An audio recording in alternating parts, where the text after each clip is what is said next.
Now, he may have used this nation because that nation was already in some wickedness, and he killed two birds with one stone. But that's how the Most High will do it sometimes. He'll take, you've been pulling all this madness, you standing on the bus stop, you wicked as hell, and then the driver of this car is just as wicked as you. Then all of a sudden he lose control, boom, run up on the curb, you dead and the driver. 2 for 1. But it's just like he said a little earlier ago when he told them the land of Canaan. I want you, the land of Canaan, I want you to, that's your land. Right. Destroy all the inhabitants. Right. But that was different from what Simeon and Levi initiated. Absolutely. Because there was a covenant made. Once you make a deal with somebody, you can't go back. Look, what's happening in drug deals? We make a deal. Meet me here at 10. I'll have what you did. Right. When you get there at 10, the rules are changed. 2 more brothers show out from the back and got pistols. All right. Don't make it a homicide. You know, you get everything out your pocket. The rules have changed. Literally. The rules have changed. So now you thinking, I got everybody's money. And they done took it from me, so I ain't coming back with no product. What does that now make me do or turn into? Because I can't go back and face them with no money and no product. What does that turn me into now? Either I have to take the loss, and it may cost me my life because I'm into dope dealing anyway. I'm into ill-gotten gain. So I can recover from this and never do it again. Pray to the Lord and hope they can take the loss as well and don't put me to death. But if the next thing is to slay them and get the money back and the product, now I've crossed the line because now I'm into a wicked act of ill-gotten gain. Now I've added murder to it.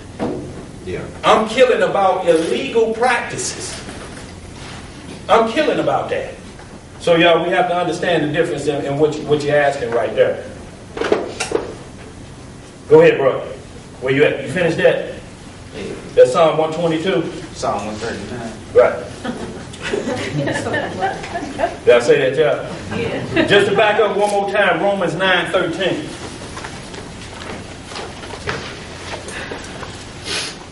Now then we'll get into how animals kill that you're responsible for it. You know, war is killing. Y'all have to understand that Israel had to have an army, right? Israel had to be protected. We're going to go to 2 Samuel where David had another perfect hatred against Goliath. Goliath was out of control with cussing us out. Goliath was 9'6". Had 6 fingers on each hand and 6 fingers on each shoulder. 6 fingers. Had the 24. Huh? 6 fingers. 6 fingers on each hand and 6. What I say? Oh, it's on every toe. Yeah. That's a monkey man, ain't it? That's the missing link. Right. But 6 fingers on each hand and 6 toes on each foot. And he was 9'6", about that tall, and he was this big because it said his sword weighed this much weight. You know, just to tell you how big he was, his sword, we probably couldn't even get it up off the ground, you know. But we'll see what happened with David on that. We'll see why David hated with a perfect hatred toward that nation that hated our God. This is the only understanding we got to have when they hate our God. There's people right now that hate our God. For some of the rock stars, Nicki Minaj. Kids, yeah. she said she hated our God. I'm just saying she may be doing a practice of those gods, which our God hates, but we doing that. I'm talking about the haters of God, like the boy with the one blind eye, Marilyn Manson. He said his job is to destroy believers of the Bible, any way, shape, form necessary. Charles Manson said the same thing. Those are haters of our God. We got to hate them with perfect hatred.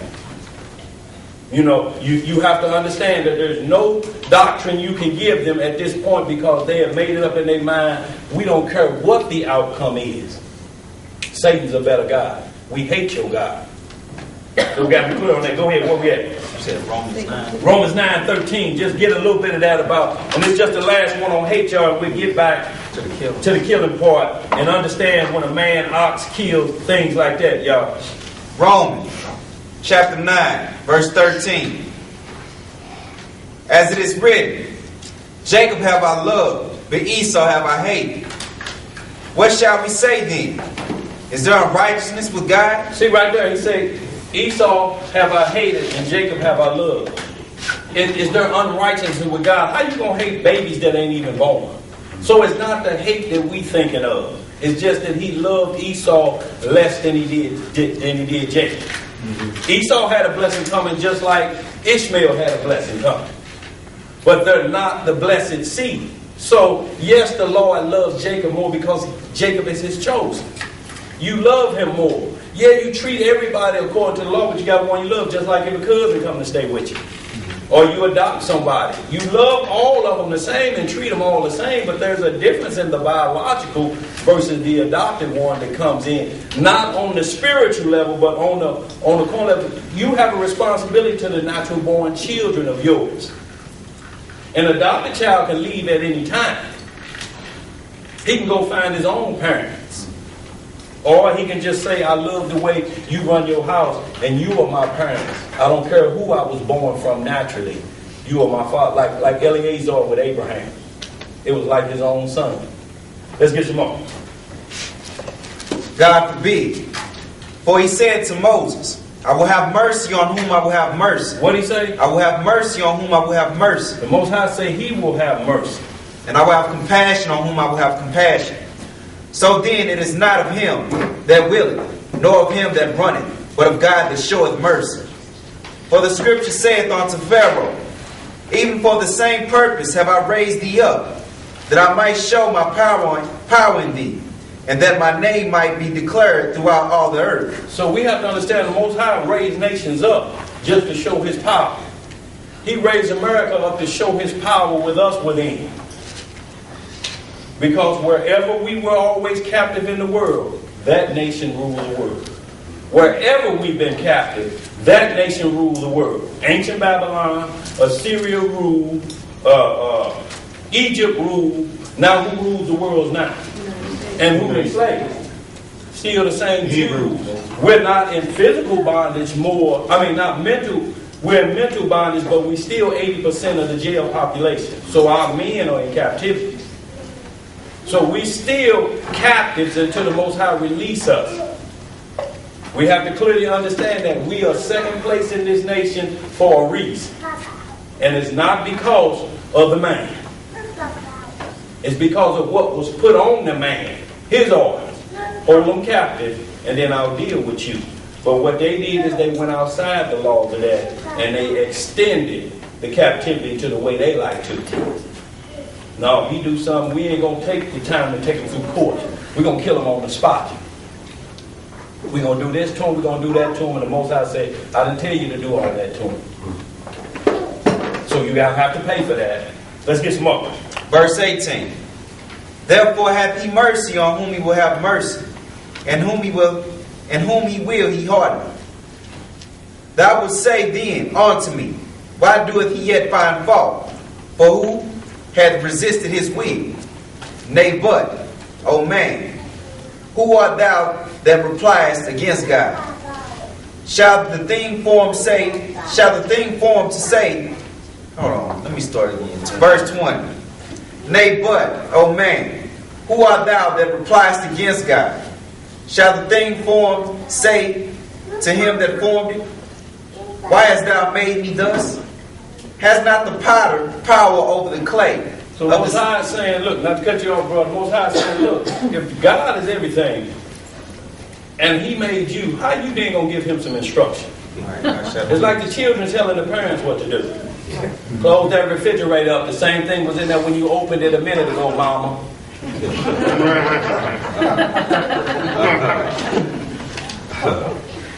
Mama, you going to work today and pay the bill?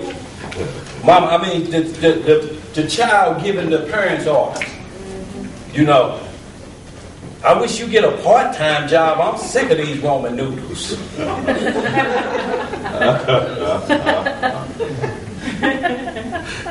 we can't have it, child. Let's get some more. The clay of the same lump to make one vessel unto honor and another unto dishonor? What if God, willing to show his wrath and to make his power known, endured with much long suffering the vessels of wrath fitted to destruction, and that he might make known the riches of his glory on the vessels of mercy, which he had afore prepared unto glory, even us, whom he had called, not of the Jews only, but also of the Gentiles. The Gentiles. As he said also in Hosea, I will call them my people, which were not my people, and her beloved, which was not beloved. And it shall come to pass that in the place where it was said unto them, you are not my people, there shall they be called the children of the living God. Isaiah also cried concerning Israel, though the number of the children of the Israel be the sand of the sea, a remnant shall be saved. For he will finish the work and cut it short in righteousness, because a short work will the Lord make upon the earth. Now, when that was quoted, what he's quoting in Romans, there's groups of Israelites out here that believe every time in the New Testament it says Gentile, those were Israelites that they got so wrapped up in the Greek custom that they thought that they were Gentiles. It's like today, if you tell somebody you Israel, man, I'm an American. Right. They saying that. Born, raised, and gonna die in America. So when you read that in Acts that Paul went to the circumcision and then he went to the uncircumcision, they're saying the uncircumcision is Israelites that ran away from the covenants when the time Antiochus Epiphanes was wiping all Israelites out. And they just linked up with them. They like, look, y'all killing machine is at another level. What did it take for us to just join up with y'all and become y'all? The only problem with that is that if it's because you've taken on all their customs and their ways, that makes you be saying or known as a Gentile, it still don't change your bloodline and who you are, because Deuteronomy 28 still got to happen no matter what you believe. I don't care what you believe. The same punishment is for an Israelite that know versus one that don't know. It's still the same punishment for either group. So in some instances, we was on the phone about 3 o'clock this morning with some brothers out of Cali, and they kind of teaching that. But it kind of comes down to the thing, everywhere it says Gentile, does that mean scattered Israelites? And the scripture won't allow for that. And the reason being where a lot of things that they were saying about Israel being the Gentile in the way that they were thinking and Paul was going to them is the truth. But there's the other part of it that they say Gentiles cannot have salvation. Salvation is of the Jews. So everywhere you see the wild olive branch, like in Romans 11, and the natural branch, those both of Israel are Israel. They're not looking at it in a spiritual sense that it could be another nation who would become Israel. Because just like when we went into those nations and became those nations in the mindset, all these other nations that read these doctrines going to be Israel in the mindset. If you calling them Gentiles and these other nations come into the fold of this and believe everything about this and take on all our customs, then why wouldn't they be called Israelites? See, you can't have it on one side and don't have it on the other. So to make a long story short, they believe that if the Gentile nations come up and serve us, they will not have everlasting life. That's not salvation. And that's the point that we didn't agree on. If you're in the kingdom and you live forever, whether it's a slave, a manservant, or maidservant, it won't be that slavery like we got now because ain't no wickedness be in the kingdom. Then you say it's a different salvation from Israel because Israel is ruling again. But you have been saved. No matter how you look at being a servant, you still spared. And that's what saving means. Spared from the lake of fire. Whether it's Jew or Gentile. So that's what we kind of had a little bit of some understanding what we say. We'll get back at it. We'll break bread again concerning this. But they had a lot of good points, and there were some questions about can Gentiles be saved? And they didn't want it to be Gentiles of other nations. They wanted it to be the outcasts of Israel. But we know before we split, those nations were given grace by the Most High. Back in Genesis and back in Exodus, when we come out of Egypt, Egyptians came out with us, strangers. So the law of the stranger ain't never ended. Let's look where we at on that. Romans 9. That's good on that. I want to get back. How much time we got? I want to get back to the kill part. Let's get back to Exodus chapter 2. And we're going to see if Moses killed, committed homicide, murder, or was it self-defense? You know, and we want to just understand the different ways that thou shalt not kill. And so far we see that we should not kill unrighteously. Now, a lot of people they kill now, what they say? The Lord told me, the boy who just shot at the White House, what did he say? He said, Obama Antichrist, God told me to kill him. Well, the Most High ain't going to never tell you to break the laws of the land when he commands that you keep the laws of the land. Wherever you may be carried away captive, anybody. How can you blame this on Christ that he said commit murder? Kill Obama about what? What's the other reason? Did you think he was the Antichrist? Well, wrong again, because 2 Thessalonians chapter 2 tell us Christ is going to destroy the Antichrist. So what you going to do his work for him now? No. Let's get that Exodus chapter 2. Start at about 12.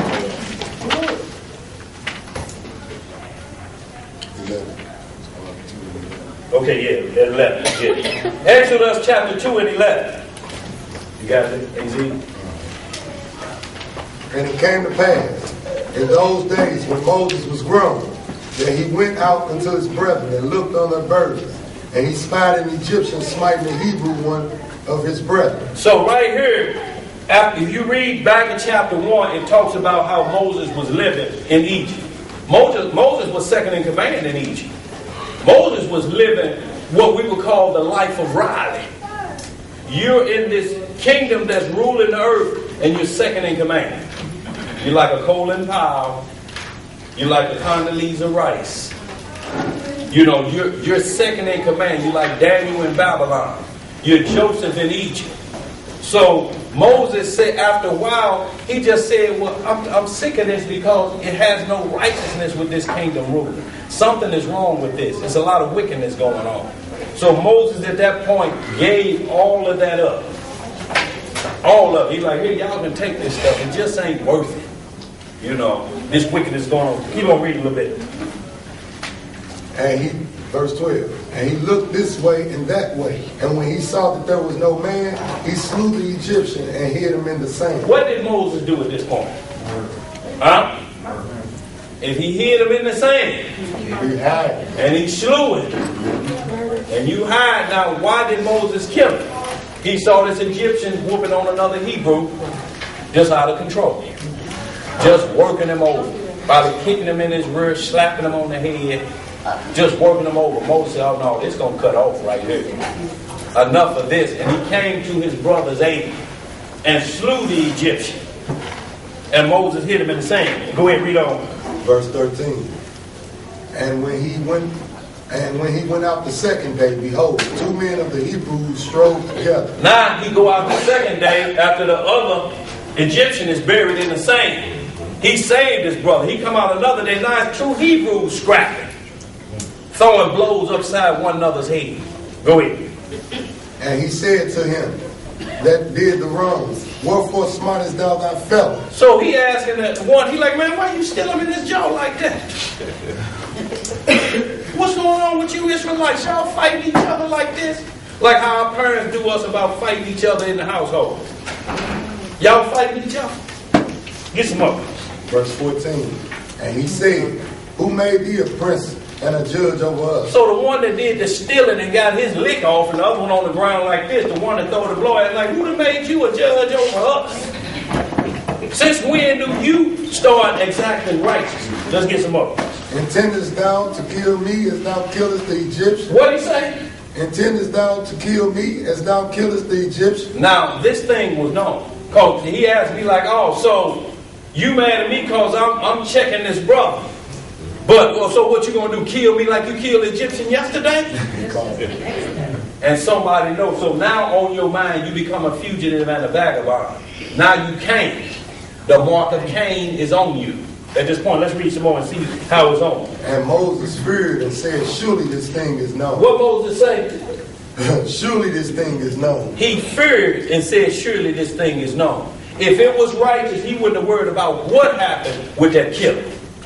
Look, Egyptian was working an Israelite over. It's according to the law that we stop that when we see it. Well, that can't take place because we know when the popo's pulling you over, and if we decide we see them pounding on the brothers, snatching them around, and there ain't no law for us to go up and say, look here, Mr. Policeman, you done went overboard. I'm going to kill you and put you in the dirt. No. So Moses took it upon himself and did a unrighteous killing, which we can look at as murder. Because he was scared by it. He knew that somebody else knew about what he had done. So what is he fearing? First he's saying he's scared of the Most High. You know, God know I done this. Secondly, he knows that the statute of limitation of murder don't go. Egypt gonna put him to death for what he did. Go ahead, Elijah, what you got? He was saying, you know, even before he went into the killing, he looked both ways. Right, what did he do, Elijah? Make sure nobody. He looked both ways. Who looking? Who watching? Who So he watched? had already plotted. It was premeditated. So it's what they call premeditated. Premeditated, Laying wait. there's second degree that they'll give you, and then there's first degree. First degree is we set out and we planned it out how we gonna kill the innocent. And look, Leroy, when the door open, you bust her in a bag with this bag of sand. That's gonna blind her for a minute. Then I'm gonna blast Rusty the bailiff. And we're going to run in there and get all the money. And we have to kill somebody on the way out if we have to. That's plot. That's premeditated. We planned it out. We had a plan. Second degree is if a situation come up, it didn't plan, but it happened, but it's still shedding of innocent blood. It came upon you suddenly and you reacted. And most of it is because we have the sin of anger or quick tempers. When you have a quick temper, it's going to make you do some things you ought not do. And while you sitting in the Grey Bar Motel, looking out of it, damn, why did I do that? Why did I do this? I ain't got no money.